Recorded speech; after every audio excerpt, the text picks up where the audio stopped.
अस्सलामुअलैकुम, बोल न्यूज़ में खुश आमदीद। मैं हूँ गौहर इरशाद और मैं हूँ आपके साथ अनम जुल्फ़िकार। हेडलाइंस आप जान चुके हैं, बुलेटिन का आगाज करेंगे और सबसे पहले आपको बताएंगे चीफ जस्टिस ऑफ पाकिस्तान के खिलाफ सोशल मीडिया पर धमकी आमेज मुहिम चलाने वाला शख्स गिरफ्तार कर लिया गया है।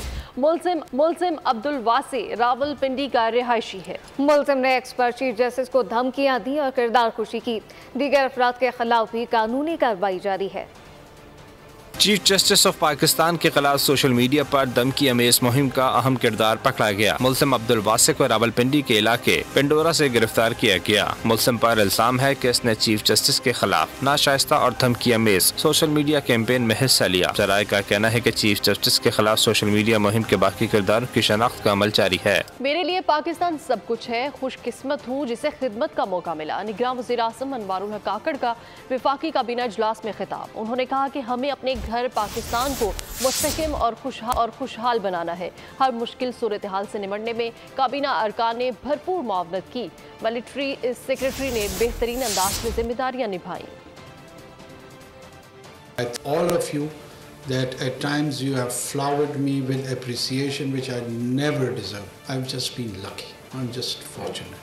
And the fortune part can't be taken away from anyone. So I stand here a distinguished, lucky person who happened to deliver for the country I had romance for. My romance is Pakistan. I love the idea of Pakistan. I love the soul of Pakistan. I love the essence of Pakistan. For me, Pakistan is first and last. For me, Pakistan stands as an emblem of my faith. It's home, and let's make this home prosperous. Let's make this home stable. It's a country and people of tremendous potential. It's a very unique territory. It's very unique people, and it has its own unique identity. Pakistan. Chief justice Qazi फौजी sir ने कहा कि नबी पाक सल्लल्लाहु अलैहि वसल्लम तमाम जहानों के लिए रहमत बनकर आए। हमारे नबी सिर्फ इंसानों के लिए नहीं बल्कि परिंदों के लिए भी और तमाम जहानों के लिए रहमत है। तमाम अंबिया ने नबी सल्लल्लाहु अलैहि वसल्लम के पीछे नमाज पढ़ी। इसका मतलब था कि आप सल्लल्लाहु अलैहि वसल्लम के बाद बात खत्म। और आपको बताएं कि कामयाब आज़ाद उम्मीदवारों की सियासी जमातों में शमूलियत। 101 आज़ाद उम्मीदवारों में से 96 की कामयाबी का नोटिफिकेशन जारी कर दिया गया है। 5 आज़ाद उम्मीदवारों के नोटिफिकेशन जारी नहीं हुए, जबकि ज़रा इलेक्शन कमीशन के मुताबिक सुन्नी इत्तेहाद काउंसिल में 86 आज़ाद उम्मीदवारों की शमूलियत और मुस्लिम लीग नून में 8 कामयाब आज़ाद उम्मीदवार शामिल हैं, जबकि 2 आज़ाद उम्मीदवारों ने किसी पार्टी में शमूलियत नहीं की। कामयाब आज़ाद उम्मीदवारों की 1 आज़ाद उम्मीदवारों में से 96 की कामयाबी का नोटिफिकेशन जारी हो चुका है, जबकि ज़रा इलेक्शन कमीशन के मुताबिक 5 आज़ाद उम्मीदवारों के नोटिफिकेशन अभी जारी नहीं हुए। सुन्नी इत्तेहाद काउंसिल में 86 आज़ाद उम्मीदवारों की शमूलियत, जबकि मुस्लिम लीग नून में 8 कामयाब आज़ाद उम्मीदवार शामिल और 2 आज़ाद उम्मीदवारों ने किसी पार्टी में शमूलियत नहीं की। इसी बारे में मज़ीद अपडेट्स जानेंगे। हमारे साथ मौजूद हैं नुमाइंदा बोल न्यूज़ फ़हद चौधरी। कामयाब आज़ाद उम्मीदवारों की सियासी जमहूरियत में शमूलियत के हवाले से मज़ीद अपडेट्स दीजिएगा। जी देखिए, जिन 96 आज़ाद कामयाब उम्मीदवारों के नोटिफिकेशन जारी किए गए थे, उनके पास दस्तयाब 3 रोज़ा मोहलत जो है वो कल रात ख़त्म हो गई थी। और अब सूरत हाल ये है कि 96 में से 86 आज़ाद उम्मीदवारों ने सुन्नी इत्तेहाद कौंसिल में शमूलियत के सर्टिफिकेट और बयान हल्फी जमा करवाए हैं, जबकि ज़राए के मुताबिक 8 आज़ाद कामयाब उम्मीदवारों ने मुस्लिम लीग नून में शमूलियत के सर्टिफिकेट और बयान हल्फी जमा करवाए हैं। 2 ऐसे उम्मीदवार हैं जिन्होंने किसी पार्टी में शमूलियत इख्तियार नहीं की और ज़राए के मुताबिक बैरिस्टर गौहर और उमर अयूब ऐसे 2 अरकान हैं जिन्होंने सुन्नी इत्तेहाद कौंसिल में शमूलियत इख्तियार नहीं की। और कानून के मुताबिक आज कामयाब उम्मीदवारों के नोटिफिकेशन जारी करने का आखिरी रोज है, 14वां रोज है, और इलेक्शन कमीशन की जानिब से अभी 9 नशिस्तों पर कामयाब उम्मीदवारों के नोटिफिकेशन ताहाल जारी नहीं किए गए। जी बिल्कुल, 101 आज़ाद उम्मीदवारों में से 96 की कामयाबी का नोटिफिकेशन जारी हो चुका है। इस बारे में हमें आगाह कर रहे थे फ़हद चौधरी, बहुत शुक्रिया। और अहम खबर शामिल करें, आपको बताएं कि आला अदलिया के खिलाफ मुहिम पर यूट्यूबर को नोटिस जारी कर दिया गया।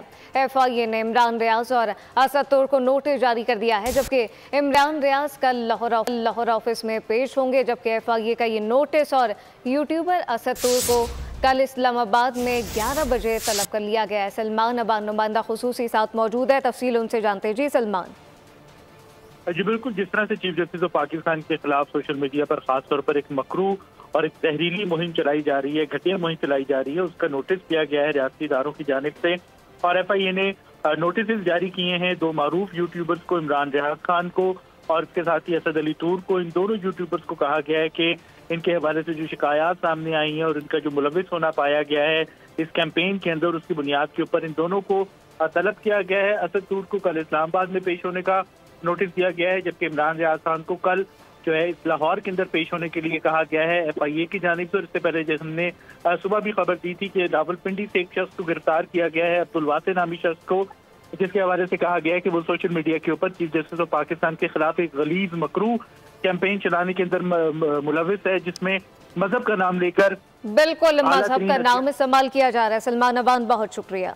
और आपको बताएं कि इंतजार की घड़ियां खत्म हो चुकी हैं। पंजाब असेंबली का इजलास कल तलब कर लिया गया है। गवर्नर बलीगुर रहमान नौमुंतखब अरकान से हलफ लेंगे।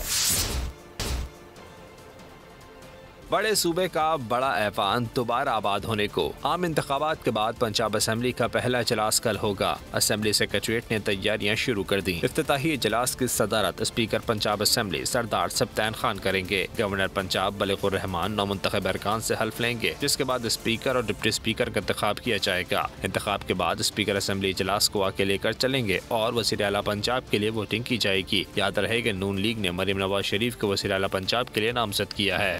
पाकिस्तान की 16वीं कौमी असम्बली के नौमुंतखब अरकान की रजिस्ट्रेशन के लिए पार्लियामेंट हाउस में सहूलियात मरकज कायम कर दिए गए हैं, जहां पर अरकान अपनी रजिस्ट्रेशन करवा रहे हैं। इस सहूलत मरकज में क्या क्या सहूलियात फराहम की जा रही हैं, ये जानेंगे नुमाइंदा बोल न्यूज़ मलिक सईद आवान से। जी मलिक सईद। जी बिल्कुल, मैं इस वक्त कौमी असम्बली के सहूलत मरकज़ में मौजूद हूँ, जहाँ पे नए मुंतखब अरकान असम्बली के लिए सहूलत मुहैया की जा रही है। उनमें क्या क्या सहूलियात मुहैया की जा रही है। जब एक मैंने यहाँ पे आता है तो सबसे पहले उनको सर्विस सेंटर का जो है वो उस हवाले से रजिस्ट्रेशन की जाती है, फिर अकाउंट्स की रजिस्ट्रेशन की जाती है, फिर IR की रजिस्ट्रेशन की जाती है, इसी तरह पासपोर्ट भी उनका बनवाया जाता है और आखिर में जो है उनका फ़ोटो भी लिया जाता है। और ये तमाम प्रोसेस इसलिए होता है कि हम अरकान पार्लियामेंट को फैसिलिटेट किया जा सके। अगर अरकान असम्बली से ये भी पूछा जाता है कि वो कौन कौन सी कमेटियों में जो है वो मेंबर बनने के लिए जो उनके ख्वाहिश है, और इसके अलावा पार्लिमानी फोरम्स कौन कौन से जिनका वो हिस्सा बनने चाहते हैं। हमारे साथ इस वक्त मौजूद हैं DG मीडिया ज़फ़र सुल्तान साहब। उनसे जानते हैं कि ये जो सहूलत मरकज़ है ये क्यों कायम किया गया और इससे क्या फ़ायदा हासिल होते हैं। बिस्मिल्लाहिर्रहमानिर्रहीम। ये मरकज़ हमने मुअज़्ज़ज़ मेंबरान की सहूलत के लिए बनाया ताकि उनके कार्ड्स बन सकें, और ये कार्ड और फिर सर्विस ब्रांच, उनकी specific signature, accounts, international relation, ताकि उनका बायोडाटा। और ये इसलिए हम मुअज़्ज़ज़ मेंबरान के लिए जल्दी शुरू किया ताकि वो आए अपना पहले कार्ड बनवा लें। तो ये कार्ड इसलिए ज़रूरी, जब स्पीकर और डिप्टी स्पीकर का इलेक्शन होता है तो ये कार्ड दिखाना ज़रूरी होता है। जी बिल्कुल, कौमी असम्बली की जानिब से न्यू मुंतखब अरकान कौमी असम्बली के लिए एक नया बहुत शुक्रिया। इंतखाबी उज़ुरदारियाँ इलेक्शन कमीशन ने पंजाब में ट्रिब्यूनल तश्कील दे दिया है। लाहौर हाई कोर्ट के 2 जजेस इंतखाबी उज़ुरदारियों पर समाते करेंगे। तश्कील दिए गए ट्रिब्यूनल में जस्टिस सरफराज मोहम्मद डोगर और जस्टिस सुल्तान तनवीर अहमद ट्रिब्यूनल में शामिल हैं। इलेक्शन कमीशन ने पंजाब के लिए ट्रिब्यूनल का नोटिफिकेशन जारी कर दिया है। पाकिस्तान मुस्लिम लीग नून के रहनुमा मोहसिन शाहनवाज रांझा ने इलेक्शन में बाकायदगियों के खिलाफ ट्रिब्यूनल जाने का ऐलान कर दिया है, जबकि इलेक्शन कमीशन में गुज़श्ता रोज़ तक 88 उज़रदारियों पर 2 बेंचेस ने समाअत की है। इलेक्शन कमीशन ने कराची से कौमी असम्बली की 21 नशिस्तों पर इंतखाबी उज़रदारियों पर फरीकैन के दलाइल सुनने के बाद फैसले महफूज किए हैं। और पाकिस्तानी अवाम ने हमें मैंडेट दिया है, हमारे लोगों को लालच देकर वफाक और पंजाब में हुकूमत बनाने की कोशिश हो रही है। सुप्रीम कोर्ट को सूरत हाल पर नोटिस लेना चाहिए, ऐसा कहना था रहनुमा PTI असद कैसर का। कार्डियालय जिल के बाद मीडिया से गुफ्तगू में उन्होंने कहा कि इस्लामाबाद हाई कोर्ट के हुक्म के बावजूद हमें बानी PTI से मुलाकात करने नहीं दी जा रही। यहाँ इन शिकनी हो रही है। बैरूनी दुनिया नहीं बल्कि अदालत इस पर नोटिस ले। और अब ये जानिए, पाकिस्तान में सोशल मीडिया की बंदिश पर अमेरिका का तशवीश का इजहार। पाकिस्तान आज़ादी इजहार राय का एहतराम करे। मीडिया ब्रीफिंग के दौरान तर्जुमान अमरीकी महकमा खारजा मैथ्यू मिलर का कहना था कि पाकिस्तान में समाजी राब्ते की वेबसाइट, एक्स और सोशल मीडिया के तमाम प्लेटफॉर्म को बहाल किया जाए। उनका मज़ीद कहना था कि पाकिस्तानी हुकाम से राब्तों में आज़ादी इजहार के बुनियादी हक की अहमियत को उजागर करते रहेंगे। कराची में जराइम जारी हैं। मुख्तलिफ वाक़यात में 2 अफराद कत्ल कर दिए गए।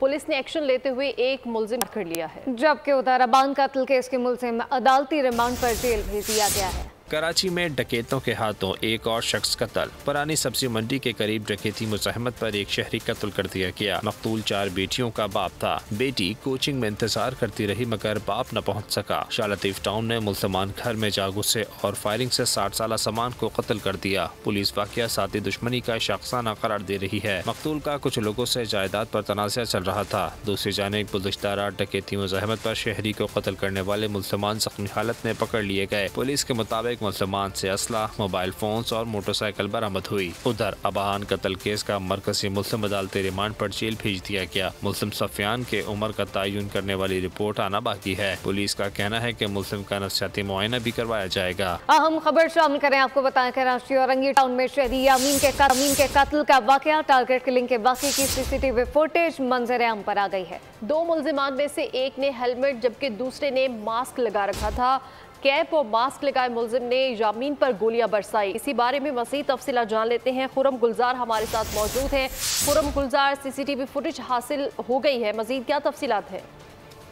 जी बिल्कुल, ये औरंगी टाउन सेक्टर 11:30 में गुज़श्ता रात का ये वक़्वा है। मोबाइल फोन शॉप पे मोटरसाइकिल सवार 2 मोटरसाइकिल सवार हैं, जिन्होंने एक ने हेलमेट और दूसरे ने मास्क लगाया हुआ था। मौके पे पहुंचे हैं और इन्होंने सिर्फ 4 सेकंड में दुकान के अंदर फायरिंग की और मौके से फरार हो गए। सीसीटीवी फुटेज में मुलजिमान को गली से आते हुए देखा जा सकता है, जिसके बाद मुलजिमान ने मोटरसाइकिल मोबाइल फोन शॉप के बाहर रोकी है और बिल्कुल आप देखते हैं लोग चल रहे हैं फिर रहे हैं, सबके सामने मुलजिमान ने इन पर फायरिंग की और मौके से फरार हो गए। पुलिस का कहना है कि वाकया जो है वो टारगेट किलिंग का शाखसाना मालूम होता है, ताहम पुलिस इस वाकये में मजीद तहकीकात कर रही है। जी ठीक है खुरम गुलजार, बहुत शुक्रिया। और अब बात करेंगे मौसम की, तो मुल्क के बालाई इलाकों में बर्फानी मौसम ने डेरे डाल रखे हैं। सवात, नीलम और खिलखत बल्तिस्तान की वादियों में सयाह सैर व तफरीह के लिए पहुंचने लगे। रूई के गालों की बरसात ने 4 सू सफेदी बिखेर दी। पहाड़, शजर, रास्ते सब सफेद चादर में ढक गए। बर्फबारी ने गिलगित बल्तिस्तान की हसीन वादियां और दिलकश बना दी। सयाह कहते हैं अपना मुल्क इतना हसीन है तो बाहर क्यों जाएं? The beauty is amazing, undescribable, और मैं कहता हूँ पूरे पाकिस्तान के तमाम लोगों को यहाँ आके इस वक्त विजिट करना चाहिए और ये खूबसूरती देखनी चाहिए। बहुत अच्छी जगह है, ज़रूर विजिट करना चाहिए और बहुत हाई क्लास जगह है। फॉरेन कंट्रीज की जरूरत नहीं है, हमारा अपना मुल्क ही काफी है। आजाद कश्मीर के बर्फ पोश पहाड़ सयाहों को खींच लाए। शहरी बड़ी तादाद में नज़ारों से महसूस होते दिखाई दिए। सवात में भी सैर के लिए दूर दराज से सयाह आ गए। यहाँ पर बहुत अच्छी जगह है और यहाँ पर हम खेल रहे हैं और बहुत अच्छी जगह है। हम बर्फ पानी के लिए आए हैं और हमारे साथ बच्चे भी है और हम बहुत अच्छी जगह है। वादी नीलम में 3 रोज से जारी बर्फबारी के बाद मतलाबर आलूद रहा। सोगन वैली और अरंकेल समेत सयाहती मकामात पर 4 से 5 फुट बर्फ पड़ी, जिसने मामूलात जिंदगी दरहम बरहम कर दिए हैं। और कश्मीरी आज कनन पोशपुरा की खवातीन का दिन मना रहे हैं। भारतीय फौज ने 22 फरवरी 1991 को 50 से ज्यादा खवातीन की आबरू रेजी की थी।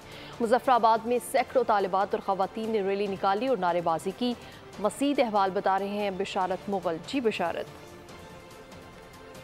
कश्मीर में आज ही के दिन जो वाक़ा पेश आया, भारतीय फ़ौज की दानम से जो ख़वातीन की इज्तिमाई आबरू रेज़ी की गई, उसके ख़िलाफ़ आज़ाद कश्मीर भर में इस वक्त ख़वातीन, बच्चे, बूढ़े, नौजवान सभी सरापा एहतजाज है। मुजफ्फराबाद में मौजूद हूँ, जहाँ स्कूल कॉलेज के बच्चे बड़ी तादाद में मौजूद हैं। यहाँ से एक रैली निकाली गई है। बच्चों ने अपने हाथों में कतबे और बैनर उठाए हुए हैं। आज़ादी के हक़ में और बहारत मुखालिफ जहाँ नारेबाजी की जा रही है, वहीं अक़वाम आलम से इंसाफ की अपील भी की जा रही है। इस रैली की क़यादत वज़ीर हुकूमत कर रही हैं, हम उनसे बात करेंगे। क्या कहेंगी आज के दिन 2 गाँव जो जिस तरह वहाँ पे जुल्म और ज़्यादती और बर्बरियत की जो वहाँ दास्तान रकम की गई और 34 साल गुजरने के बावजूद वो उन खवातीन को जो इंसाफ के लिए दर बदर फिर रही हैं, उनको इंसाफ नहीं मिला। इन खवातीन को इंसाफ दिलाया जाए और इन खवातीन को आप जंगी हथियार के तौर पर असमदारी को जो ये इस्तेमाल करके उनके उसलों को जो आप पस्त करना चाहते हैं वो आप नहीं कर सकते हैं इंशाल्लाह। क्या कहेंगी आप जिस मौके पे? जी, आज के दौर हम सरापा एहतजाज है और मजम्मत करते हैं आज के इस दिन के वाक़े की, और इंसानी हकूक़ की तंजीमों से मुतालबा करते हैं कि कुनन पोशपुरा की ख़वातीन को इंसाफ चाहिए। और जो हिंदुस्तान की दरिंदा फ़ौज है उसकी हिस्ट्री देखें, उसमें यही है कि उसने हमेशा ख़वातीन को विक्टिम बनाया। कुनन पोशपुरा 2 गाँव थे, वहाँ पे हमारे पास दरमियानी रात में मैस रेप किया गया मोर देन 100 वुमेन्स के साथ। मैं आलमी बरादरी से ये सवाल करना चाहूँगी कि आखिर वो इस मामले पे अब तक खामोश क्यों हैं? उन ख़वातीन को अभी तक इंसाफ क्यों नहीं मिल सका? तो मुजाहरे के अंदर इस वक्त ख़वातीन बड़ी तादाद में शरीक हैं। बूढ़े सभी जवान इस वक्त आज़ाद कश्मीर में सरापा एहतजाज है और मसलसल नारेबाजी कर रहे हैं और इस वाक़े की शदीद मजम्मत कर रहे हैं। और भारतीय फ़ौज की जानिब से जो दरिंदगी की गई है, आलमी बरादरी से ये इंसाफ की अपील कर रहे हैं और साथ ही कश्मीर के अंदर अपनी आज़ादी के लिए बरसरे पैकार उन लोगों को ये यकीन दिला रहे कि जब तक आपको आज़ादी नहीं मिल जाती अक़वाम मुत्तहिदा की करारदादों के मुताबिक हमारी जदोजहद आप लोगों के। और अब बात करेंगे PSL सीजन 9 की। कौन बनेगा रेस का सुल्तान? बहावलपुर के चोलिस्तान में 19वीं जीप रैली के क्वालिफाइंग राउंड मुकम्मल। चमचमाती फ्रॉटे भरती गाड़ियां मैदान में जीत के लिए तैयार हो गई हैं। रेस में 5 ख़वातीन समेत 100 से ज्यादा माहिर ड्राइवर हिस्सा ले रहे हैं। मुर्तजा चौधरी की रिपोर्ट देखिए। 19वीं चोलिस्तान जीप रैली में मर्द ड्राइवर्स के साथ साथ खवातीन भी पुरजोश। गुज़िश्ता रैली के रनर अप जैन महमूद की बहन भी इनको सपोर्ट करने सहरा चोलिस्तान में पहुंची। भाई को सपोर्ट करने के लिए आई हूँ, अपने वालिद साहब को सपोर्ट करने के लिए आई हूँ और बहुत खुशी हो रही है कि इस तरह का इवेंट हो रहा है और मुझे लगता है कि और खवातीन को भी आना चाहिए और इसके अंदर पार्टिसिपेट करना चाहिए। रेस के सुल्तान साहबजादा कहते हैं इस तरह के इवेंट्स मुल्क का अच्छा तासुर बनाते हैं। तो मैं उम्मीद करता हूँ कि इंशाल्लाह ये इवेंट बड़ा कामयाब होगा और हमारे मुल्क को इस तरह के कामयाब इवेंट्स की बड़ी ज़रूरत है, कौम का मोराल उठाने के लिए और मुल्क का इमेज बेहतर करने के लिए। जीप रैली क्वालिफाइंग राउंड को देखने बड़ी तादाद में लोग दरावड़ फोर्ट के तारीखी मकाम पर पहुंचे। रेत का सहरा और खतरनाक टीलों पर चोलिस्तान जीप रैली में कल प्रीपेड कैटेगरी के पहले राउंड के मुकाबले होंगे। चौधरी मुर्तजा, बोल न्यूज़, भावलपुर। न्यूज़ स्टूडियो से फिल वक्त इतना ही। मज़ीद खबरों और अपडेट्स के लिए विजिट कीजिए हमारी वेबसाइट bolnews.com और देखते रहिए बोल न्यूज़।